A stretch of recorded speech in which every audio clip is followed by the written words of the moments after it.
Welcome to Two Therapists Talking. The hope for this podcast is to talk about important issues related to couples and individuals who are struggling in their lives with many different issues. I'm David Thompson, a marriage and family therapist. And I'm Sherie Christensen, marriage and family therapist. Please join us as we explore these issues together, and we hope you will learn and be enlightened along the way. Come find us at twotherapisttalking.com. If you like what you're hearing, please get on and rate us and subscribe to the podcast. Hi, and welcome back to Two Therapists Talking. I'm Sherie. And I'm David. And we are doing a series on some questions that you can ask yourself and ways that you can look at your parts of things and how you can improve those things if you notice that these various things are issues for you or sound like something that you often do. So these are introspective episodes, and hopefully you can gain some insight into how do I move forward if this thing sounds like me. Which, first of all, good on you for even being open to considering 100%. anything that is self-improvement or is something that you would be ashamed of or challenged with, and considering these things do not come easily. So good on you if Yes. This is where you've been with us so far. Yes.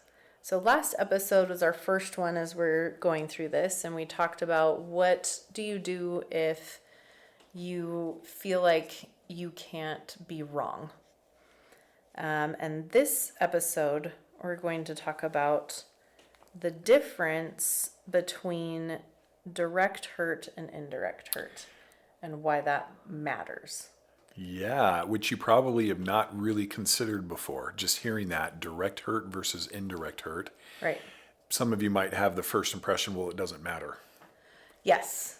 I think a lot of times people come in and they're saying, yeah, this thing, my partner hurt me, my neighbor hurt me, my whoever hurt me. Parent. Parent, yes, Yep. a lot. Child. Just Child. keep going. Yes. And that feels very, very painful. And there's intention. And a lot of times we automatically assume an intention where that may or may not be the actual case. Right. Most of the time, I would say we get the intention wrong. Yeah. Or we say it doesn't matter, which is so strange to me when you think about it. I mean, that's almost proof positive to me that your perspective is in a very interesting place if someone's intention or motive doesn't even matter. Right. Which right. on the surface, you hear me saying that and you're going, well, of course, yeah, I know intention matters, but we often don't act like it. Yes. So what does this mean? Direct pain and indirect pain. Yes. Or hurt. Yes. Hurt's When probably a better someone's word. caused direct hurt, that means that the intention was directly to hurt. Like, I am doing this to harm in this way. Yep. And you see this a lot. Here's a good example. When you are fighting and it's escalated to the point that now you're just saying things to hurt the other person. Yes. Like they're more personal, they're sharper. Yes. That's direct hurt. Yeah. Or when people talk about and then fall through with, well, I want them to feel the way that they Yep. made me feel. Yep.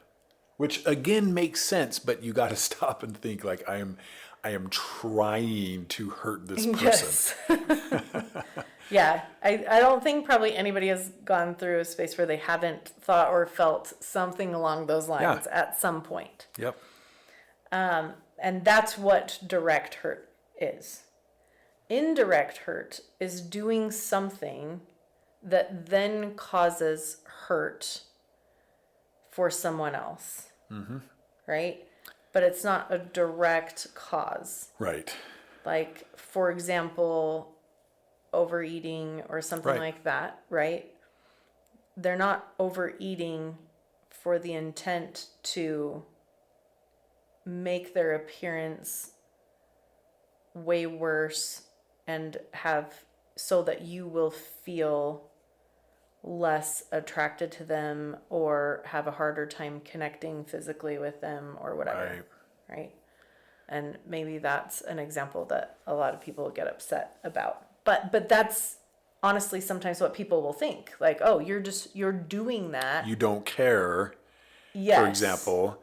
And if you don't care about what I think about this, you're just doing it to hurt me or to push me away disrespect from you, or be disrespectful to me. Yeah, and that's not what it is. Yeah, definitely not.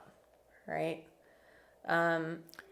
There's a lot of things that can fall into that category, and I think most things fall into that category because unless we are highly, highly triggered by the other person, the neurotypical range of people are not intentionally trying to do harm. Right. Right. Definitely. Which unfortunately today we see this a lot in news and things where everybody seems out to get everybody else. That's not really normal human behavior, I'm here to tell you. Yeah. That's not really how we operate. Right. Who can I hurt today? How can I, you wake up in the morning, how can I make my spouse upset with me? Right. Not normal, no. Yeah. You do definitely have a few mental health issues where that is the case, right?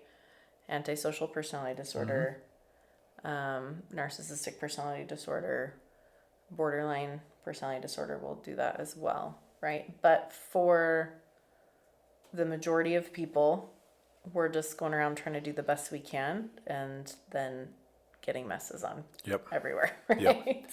And again, why does it matter? Like if okay, so if somebody is looking at porn and masturbating and it indirectly hurts their partner.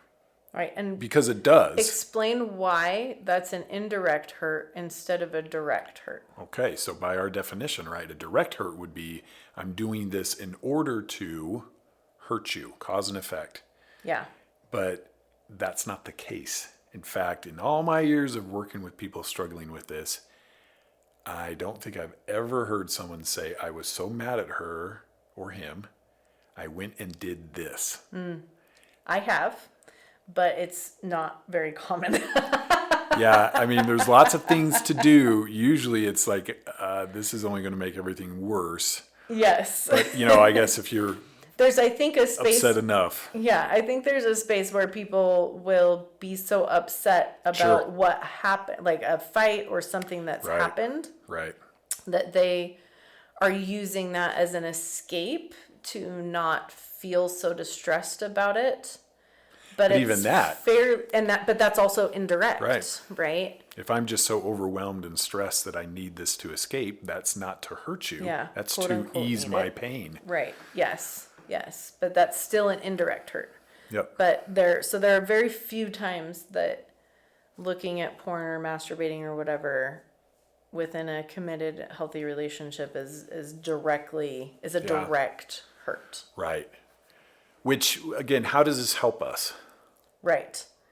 Because I think a lot of people can really pick up quickly on indirect hurt being really different than direct hurt when it's like, oh, somebody said this thing and I took it this way or whatever. Right. Yep.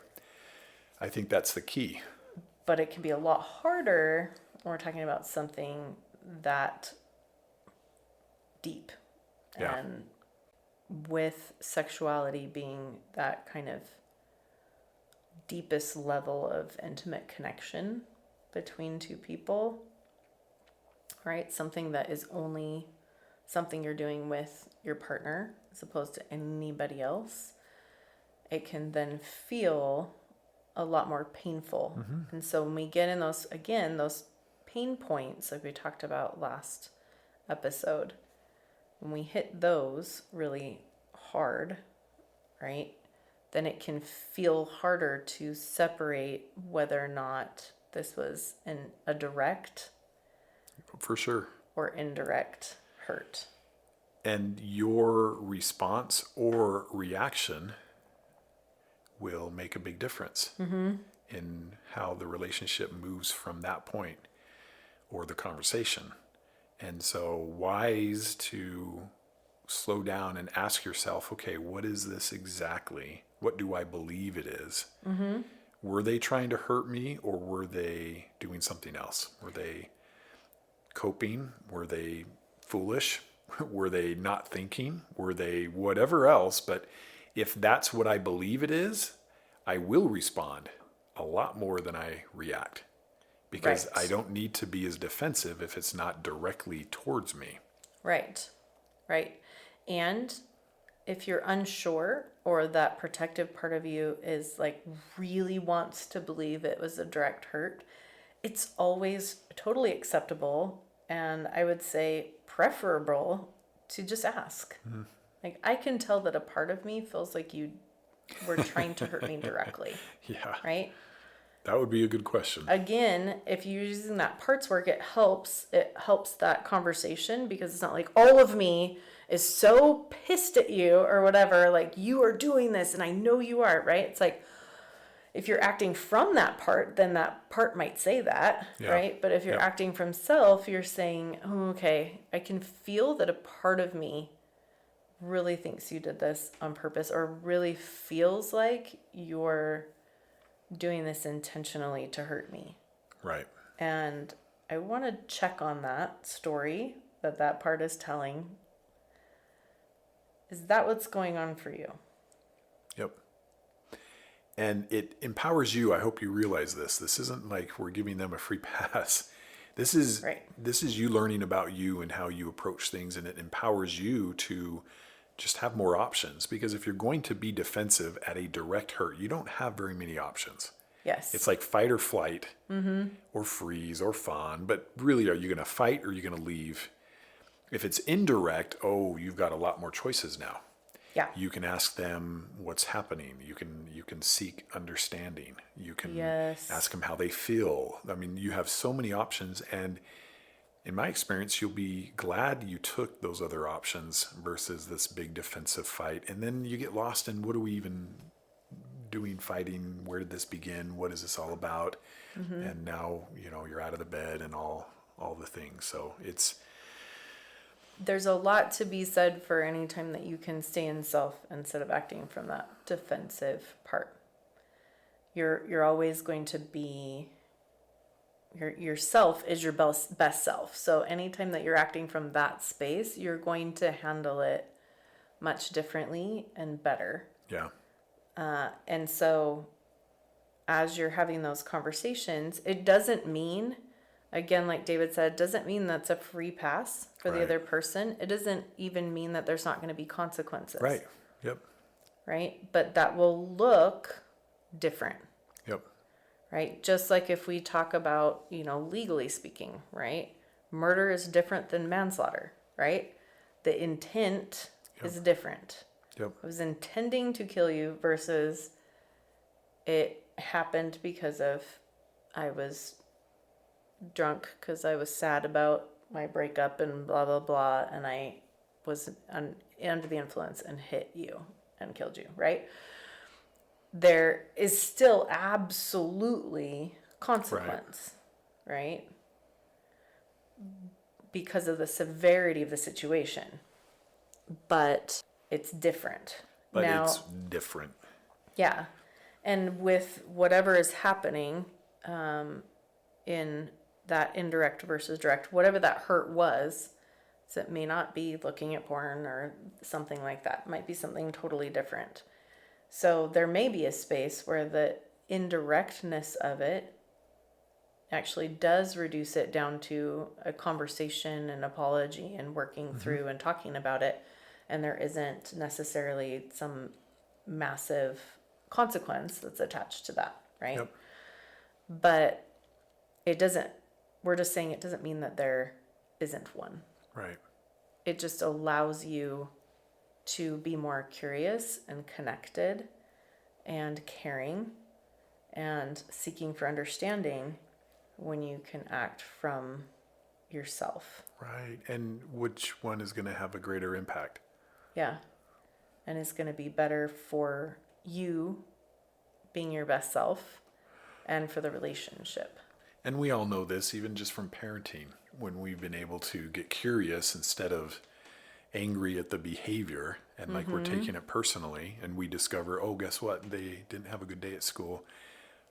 The teacher embarrassed them, or they felt bullied or something. And we're like, whew, I'm so glad I didn't just react to when they were upset, and I did a little digging here because it wasn't about me. Yes. And that's where we're trying to arrive. If it's not about you, we definitely don't want you to feel like it is about you. Right. And then react like it's about you. Yep. So maybe this is a concept. I think it's an important one, and I don't think we talk enough about it. Yeah, and I think it's something that applies to literally every situation that we're in whenever we get hurt, right? And one of the reasons why I think it's so important to have those conversations and clarify the intent is I do think there are spaces where people can run around, especially if you're a people pleaser, you run around and be like, oh, well, they didn't mean to do that. They didn't da-da-da-da. Right. And so they're not, A, checking on the intent, and then B, they're like, well, that means that then if it wasn't intentional, that there's no consequences. And so I'll just move on because they didn't intend that.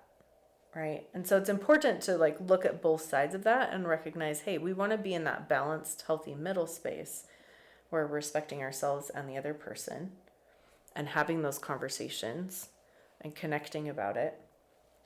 And then being able to say, yeah, I can see how you acting out last night wasn't about me.